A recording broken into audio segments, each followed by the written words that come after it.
여러분과 제가 교독하고 마지막 절은 함께 읽도록 하겠습니다. 제가 먼저 읽겠습니다. 그들이 조반 먹은 후에 예수께서 시몬 베드로에게 이르시되 요한의 아들 시몬아 내가 이 사람들보다 나를 더 사랑하느냐 하시니 이르되 주님 그러하나이다. 내가 주님을 사랑하는 줄 주님께서 아시나이다. 이르시되 내 어린 양을 먹이라 하시고 또 두 번째 이르시되 요한의 아들 시몬아 내가 나를 사랑하느냐 하시니 이르되 주님 그러하나이다. 내가 주님을 사랑하는 줄 주님께서 아시나이다.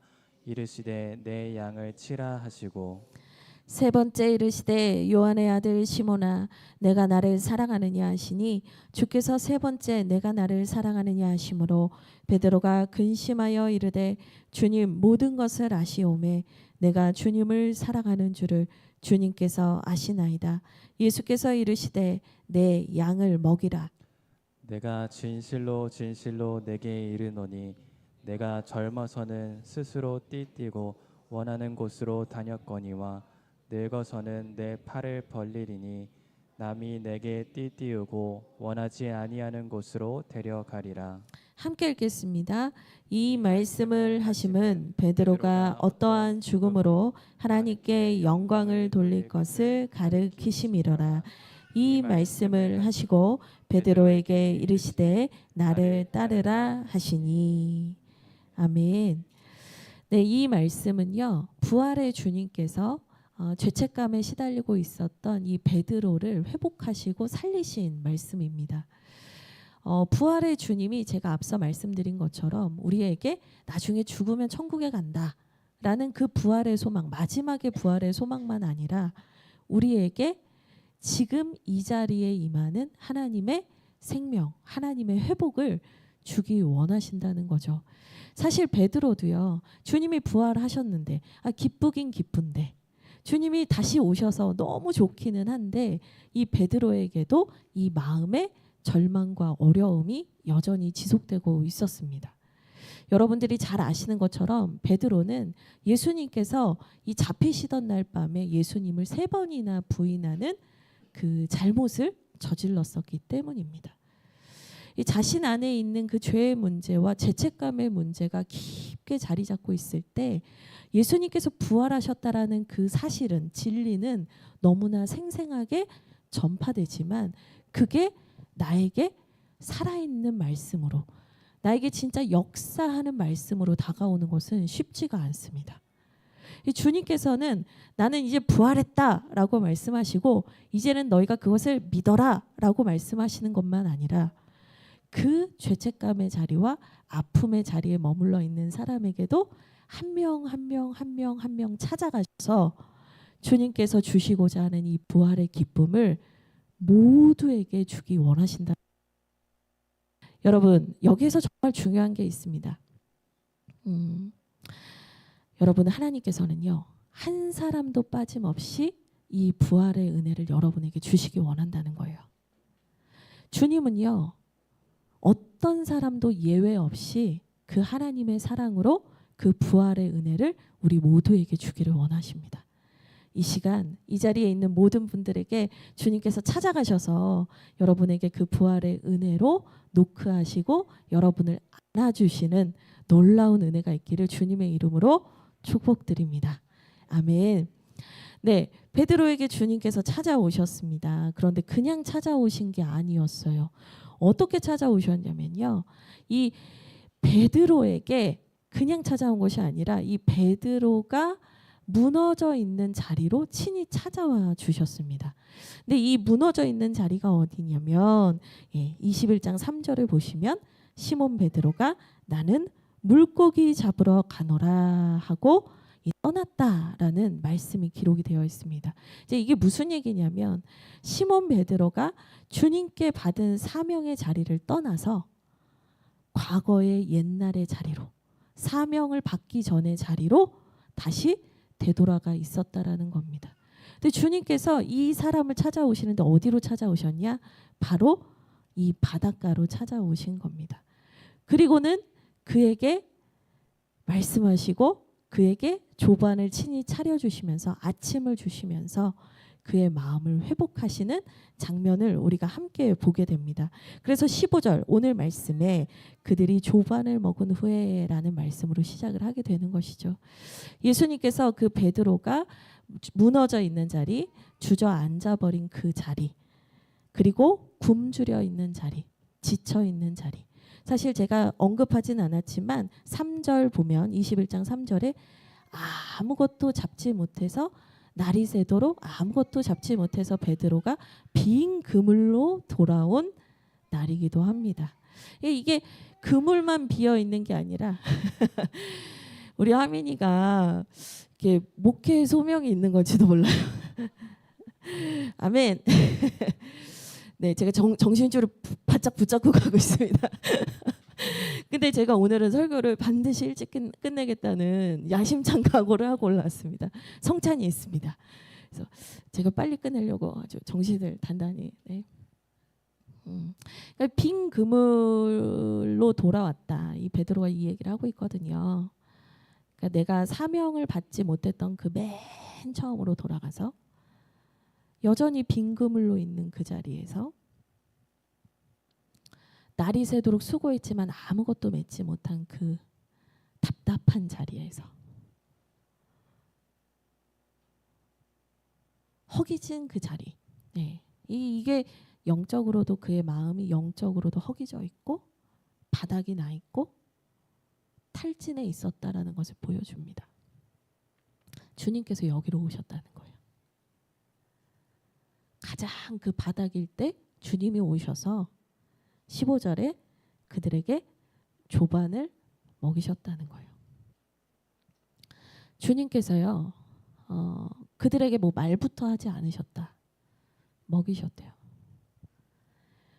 그들이 가장 갈급해하고 허기져 있는 그 자리에서 그들을 안아주시고 위로해 주셨다는 거죠. 여러분, 주님의 이 회복과 위로하심은요, 참으로 따뜻한 것 같습니다. 그리고 실질적입니다. 구체적입니다. 주님은요, 우리에게 매우 따뜻하시게 다가옵니다. 저는 사실 이 베드로의 본문을 아주 여러 번 설교를 했었습니다. 그리고 설교를 할 때마다 하나님께서 어찌나 이렇게 또 다른 말씀, 또 이렇게 새로운 말씀을 주시던지. 근데요, 오늘은요, 이 말씀을 보면서 주님이 이렇게 베드로에게 따스하게 다가오시는 이 말씀이 너무나 생생하게 더 다가왔습니다. 왜냐하면 사실 이 베드로에게 주님이 찾아오신 게 이번이 처음은 아니었어요. 20장 19절에서 23절을 보면 부활하신 주님께서 제자들에게 찾아오신 사건이 기록이 되어 있거든요. 거기에서도 주님께서는 두려워하고 힘들어하고 염려하고 있었던 주님의 제자들에게 샬롬, 평안하라 이렇게 인사하시면서 그 주님의 사랑을 보여주셨습니다. 그리고 20장 19절에 보시면 너희에게 평강이 있을지어다 말씀하시고 21절에 평강이 있을지어다 또 한 번 말씀하시면서 아버지께서 나를 보내신 것 같이 나도 너희를 보내노라 라고 말씀하세요. 그러니까 회복의 말씀을 연구엎어 주시고 나서 그 회복에서 끝나는 게 아니라 내가 다시 너희에게 주기 원하는 사명의 자리로 돌아오라는 말씀을 계속 하시거든요. 그러니까 이미 주님의 위로와 사랑과 또 그 후에 이어지는 주님의 사명은 20장 19절에서 23절에 이미 나와 있단 말이죠. 근데 왜 오늘 이 말씀이 21장 15절에서 19절 베드로에게만 있는 이 말씀이 왜 필요한 것인가 궁금했습니다. 사실 이건 요한복음에만 있는 본문이거든요. 주님께서 우리를 따스하게 오셔서 위로하시고 회복하신다. 다시 부활 소망을 갖게 하신다. 그리고 그 부활 소망으로 우리에게 주님의 제자답게 살아갈 수 있는 힘과 은혜를 주신다. 예, 알고 있습니다. 근데 똑같은 얘기를 하고 있는 것 같은 이 본문, 그런데 베드로에게만 얘기하고 있는 이 본문이 왜 중요한가? 제가요, 이 말씀을 묵상하던 중에 하나님께서 참 놀라운 통찰을 하나 주셨습니다. 뭐였냐면 20장 19절에서 23절은 여러분 뭐라고 생각하시면 되냐면 단체톡입니다. 단체톡. 여러분 카톡 받아보셨죠? 제가 공지 단톡 많이 올립니다. 저희 교회 밴드에 제가 항상 단톡을 올리면 좋아요 눌러주시는 분이 항상 정해져 계세요. 김지희 집사님, 이수연 집사님, 최병화 목사님. 여러분 단톡을요 다 보긴 봐요. 알긴 알아요. 근데 반응은 잘 하지 않아요.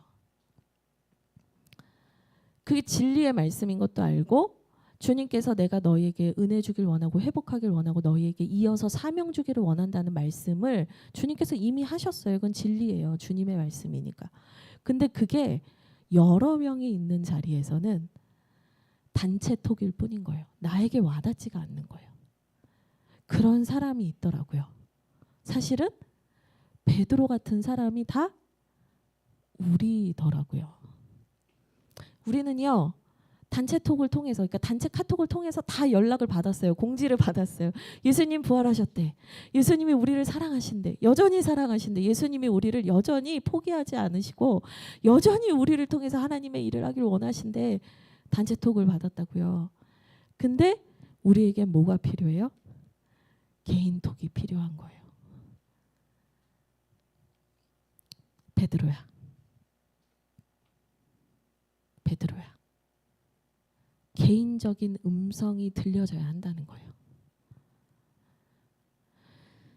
여러분 오늘 15절 말씀에서 우리는 사실 너무나 강렬한 말씀 때문에 놓치고 있는 한 가지가 있어요. 내가 나를 사랑하느냐, 내가 나를 사랑하느냐, 내가 나를 사랑하느냐. 주님이 3번 물으신 그 말씀 때문에 사실은 우리가 보지 못하고 있는 한 가지가 뭐냐면요. 15절 중간에 보세요. 요한의 아들 시몬아, 이 말입니다. 그리고 16절에도 요한의 아들 시몬아, 17절에도 요한의 아들 시몬아. 지금 여러분이 여기서 반복되는 게 뭐냐면 베드로의 이름을 3번이나 연거퍼서 부르고 계신다는 거예요. 여러분, 네가 나를 사랑하느냐라는 그 강렬한 질문 앞에 주님의 음성, 첫 번째 들려지는 음성은 뭐였냐면 요한의 아들 시몬아였어요. 근데 여러분 이 베드로야 하면 되는데 우리 아버님께서 지난주에 말씀해 주셨어요. 베드로는 사람 낚는 어부, 고기 낚는 어부 말씀해 주셨어요. 그 말씀에 최병화 목사님하고 제가 뭐 엄청 행복하고 기뻤어요. 우리 아버님께서 우와 멋지시다 막 이랬어요. 그 베드로에게 그냥 베드로야 3번 하시면 되잖아요. 근데 요한의 아들 시몬아 왜 이렇게 부르실까? 이유가 있었습니다. 요한복음 1장 42절입니다. 42절 띄워주시겠어요? 네, 같이 한번 읽어보겠습니다. 읽겠습니다. 시작. 예수께서 보시고 이르시되 내가 요한의 아들 시몬이니 장차 개바라 하리라 하시니라.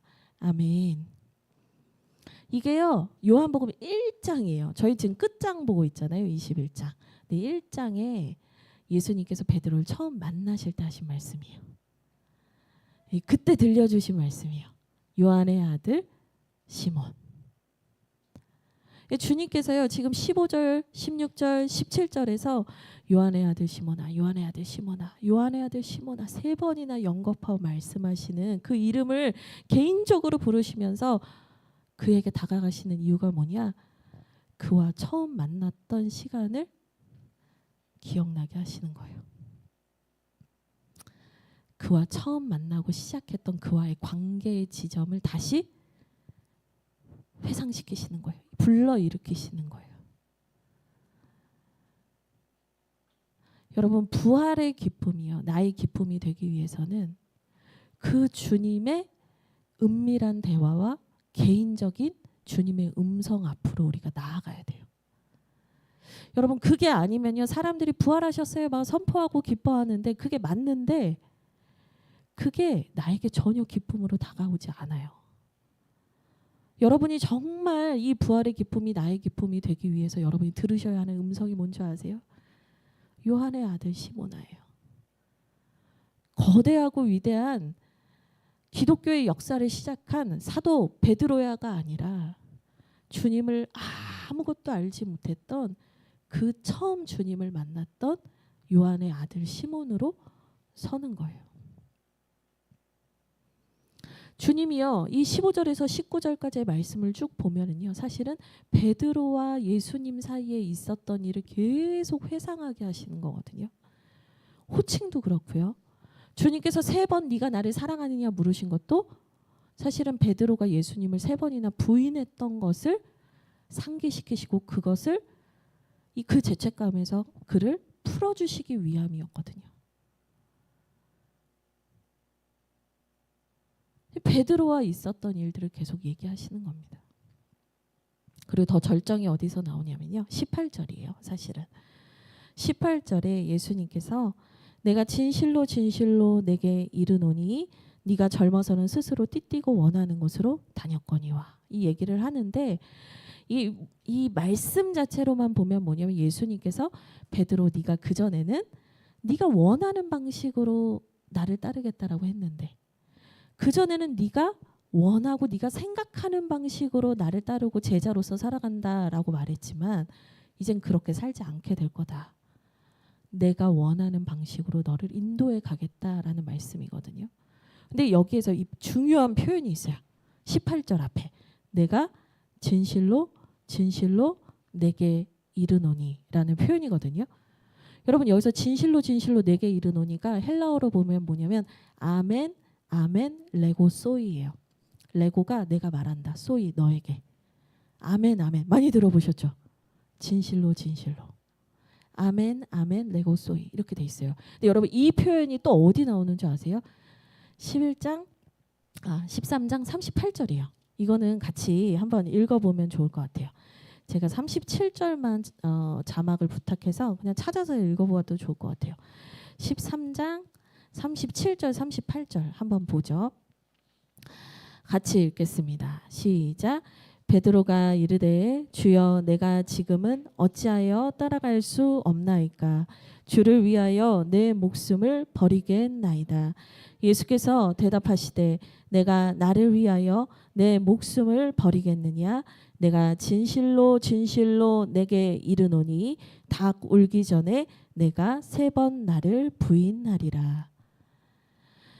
여러분, 무슨 말씀인지 아시겠죠? 이 13장이요, 예수님이 달리시기 전에 베드로와 나눴던 대화의 말씀이거든요. 근데 37절을 보면 베드로가 이런 약속을 했어요.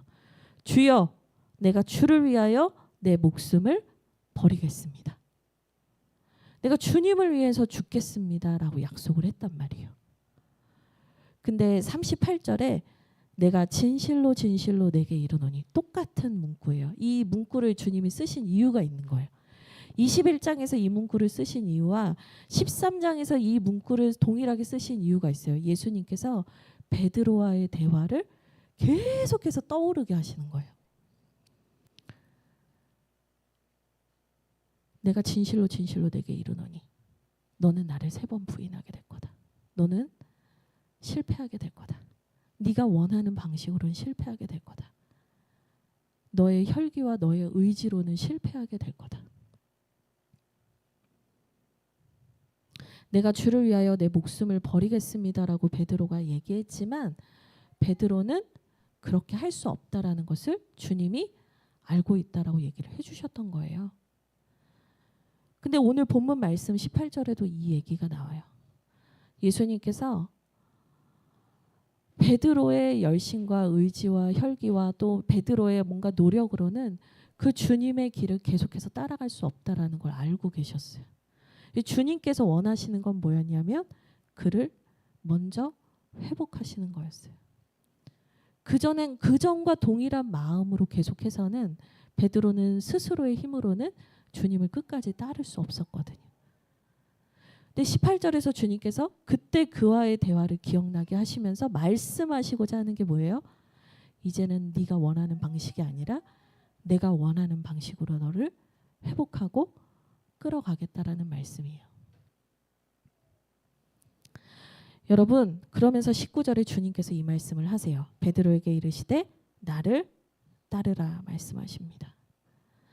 이 결론은 사실은 주님께서 하고 싶었던 말씀은 결론은 19절 끝에 있습니다. 나를 따르라는 거예요. 처음 만났던 그 순간도 떠올려 주셨고 베드로가 예수님을 따르는 과정에서 가장 절망하고 낙심했던 그 순간도 떠올려 주셨고, 그리고 부활하신 주님을 만났지만 여전히 회복되지 않고 비참한 자리에 있는 자신의 모습도 상기시켜 주셨어요. 근데 주님께서 말씀하시는 게 뭐예요? 결론은 그 모든 시간을 너와 내가 함께 지나왔는데, 통과해 왔는데, 내가 너에게 원하는 것은 이제 네가 나를 따르는 삶을 살기를 원한다는 거예요.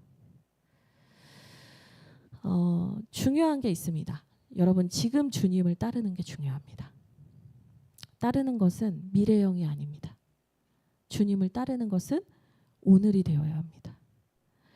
주님의 세밀한 음성을 들으면서 지금까지 나를 만나주셨던 주님, 첫 만남으로부터 시작해서 오늘 내가 서 있는 그 자리까지 주님이 나를 어떻게 인도해 오셨는가, 그분이 내 이름을 부르시면서 나에게 말씀하시는 개인적인 음성을 들으셔야 됩니다. 그리고 그 음성 끝에 주님이 들려주시는 명령, 나를 따르라는 말씀에 우리는 순종해야 합니다.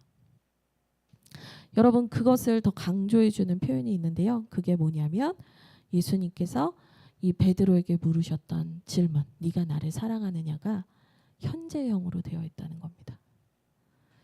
여러분, 현재형이 뭐냐면요, 과거가 아니에요.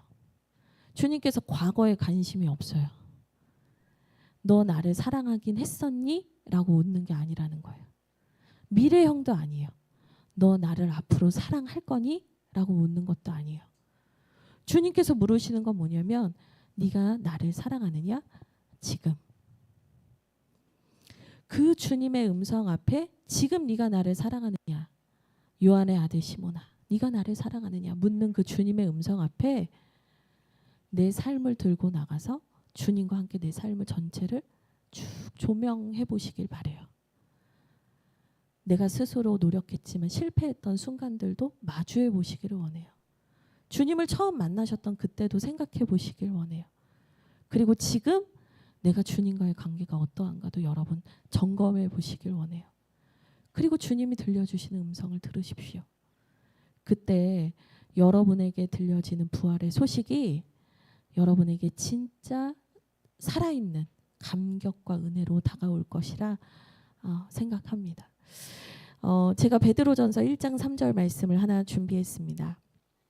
이 베드로전서 1장 3절 말씀은 이 베드로 사도가 후에 주님께서 맡기신 내 양을 먹이고 칠하는 이 사명을 충실하게 감당하며 그 교회를 세워가던 그 후기에 쓴 서신입니다.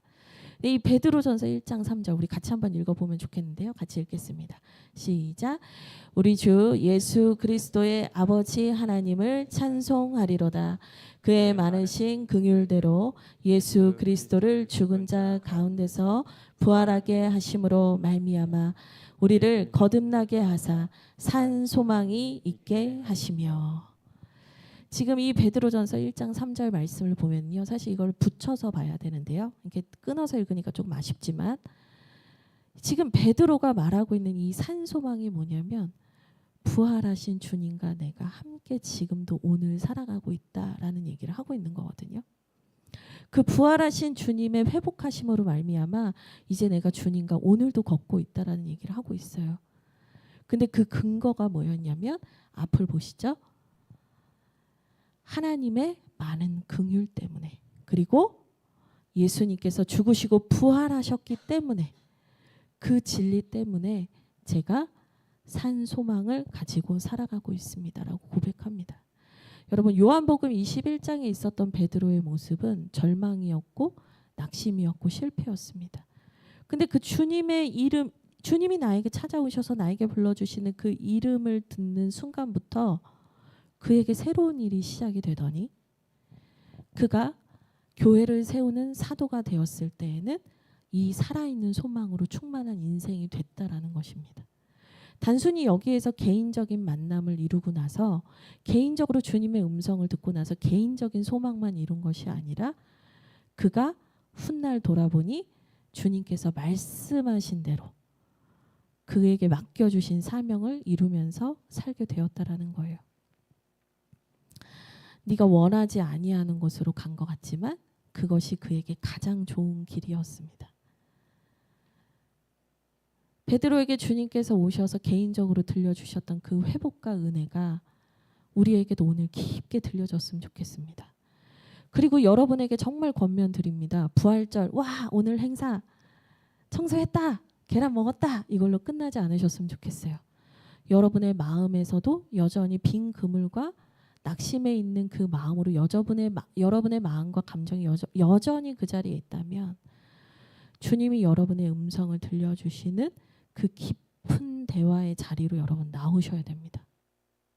저는 그 자리로 부활절 기도 로드에 여러분 꼭 나오셨으면 좋겠다고 권면을 드립니다. 개인적인 기도의 자리로 나오셔야 됩니다. 그 부활이 그냥 누군가의 외침이나 선포가 아니라 진짜 여러분을 회복하시는 은혜의 시간과 순간이 되기를 원합니다.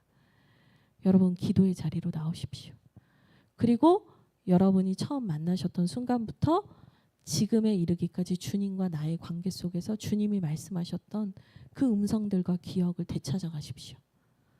그리고 정말 회복을 이루십시오. 단순한 회복, 표면적인 회복이 아니라 주님과의 진짜 관계의 회복이 이루어지시길 바랍니다. 그리고 나서 따를 수 있습니다. 그리고 나서 산 소망으로 살아가는 인생이 됩니다. 제가 그 베드로전서 1장 3절에서 참 재밌는 걸 발견했는데요. 뭐였냐면 여기에서 이 긍휼 때문에 부활하심으로 말미암아, 그러니까 하나님이 하신 거예요. 그러니까 하나님의 하심으로 우리가 이 은혜를 누리는 거지 우리의 어떤 조건은 아무것도 없더라고요. 근데 주님께서 이 은혜로 말미암아 우리에게 누리게 하신 이 산 소망이 중요한데요. 이 헬라어 원문을 보니까 산 소망을 현재 분사로 표현했어요. 그러니까 살아 움직이는, 살아 역동하는. 근데 그 앞에 전치사를 하나 붙였는데요. 제가 전치사의 은혜를 받기는 또 오랜만입니다. 전치사가 뭐였냐면 살아있는 소망으로 나아가게, 향하게 하기 위하여, 이런 의미가 있어요. 그러니까 헬라어로 에이스라는 전치사가 붙어요. 산 소망이 그냥 딱 주어진 게 아니라 그 산 소망을 향하여 나아가는 삶을 살아가게 하신다라는 맥락이 있더라고요. 우리는 부활의 기쁨, 뭐 인격적인 관계없이 뚝 떨어지는 걸로 알지만 그게 아니에요. 나를 만나셨던 순간부터 오늘까지, 그리고 앞으로도 영원히 주님의 산 소망은요, 향하여 가는 거예요. 계속해서 이어지는 거예요. 그 산 소망은 단편적인 단품이나 단편이 아니에요. 이어지는 거예요. 계속해서 부르시는, 요한의 아들 시몬아 부르시는 그 음성 앞에서 계속해서 주님과 나의 이야기를 써내려 가는 거예요. 그래서 제가 이런 문장을 하나 만들어 왔어요. 같이 읽어보면 좋겠습니다. 같이 읽겠습니다. 시작. 이 진리의 말씀이 명제가 아니라 스토리로 경험되어야 합니다. 여러분, 이게 뭐냐면 예수님 부활하셨대, 이건 명제예요. 근데 요한의 아들 시몬아 음성을 듣고 그 주님이 날 찾아오셔서 그분과 대화하고 그분의 음성을 듣고 그분과 얘기하고 살아있는 주님과 그분과 계속 걸어가면서 살아있는 소망을 향하여 나아가는 삶은 뭐예요? 내 삶으로, 내 삶의 이야기로 경험되는 거예요. 여러분에게 이 부활의 은혜가 있기를 바랍니다. 그래야 여러분 예수님 믿는 게 행복해집니다. 그래야 예수님 믿는 게요, 여러분에게 진짜 기쁨이 되고 살아있는 소망이 됩니다. 오늘 이 시간 여러분에게 그 은혜, 여러분의 귀에 주님이 들려주시는 그 이름이 강렬하게 분명하게 들려지길 주님의 이름으로 축복드립니다. 우리 같이 이 시간 잠깐 기도하겠습니다. 네, 잠깐 제가 마무리 기도만 하고 성찬할 겁니다. 네. 하나님 감사합니다. 오늘 부활절입니다. 우리를 위해서 죄에서 죽으시고 죄를 위하여 죽으시고 또 죽음에서 이기시고 부활하셔서 우리에게 살아있는 소망이 되어주신 예수 그리스도를 찬양합니다. 주님, 그런데 우리는 여전히 우리의 삶의 자리와 무게 때문에 그 주님의 부활의 약속과 그 은혜를 누리지 못할 때가 많습니다. 그것이 나에게 감격으로 다가오지 못할 때가 많습니다. 그런데 주님, 그런 우리들을 포기하지 아니하시고 한 사람 한 사람 반드시 찾아오셔서 우리에게 이 부활의 기쁨을 가르쳐 주시니 고맙습니다. 주님, 우리에게 우리의 이름을 불러 주옵소서. 아버지, 한 사람 한 사람의 이름을 불러 주옵소서. 아버지 하나님, 여러 사람 중에가 아니라 오늘 이 시간 성령님 내 마음 가운데 내 이름을 불러주시는 주님을 만나게 하옵소서. 처음 만났던 순간부터 좋았던 순간, 또 주님을 배신하고 멀리했던 그 아팠던 일들까지, 아버지, 제가 주님과 걸어왔던 이 모든 인생의 순간들을 주님과의 대화 속에서 다시 돌아보게 하여 주옵소서. 주님, 그리고 주님과 진짜 관계가 회복되는 은혜를 누리기를 원합니다.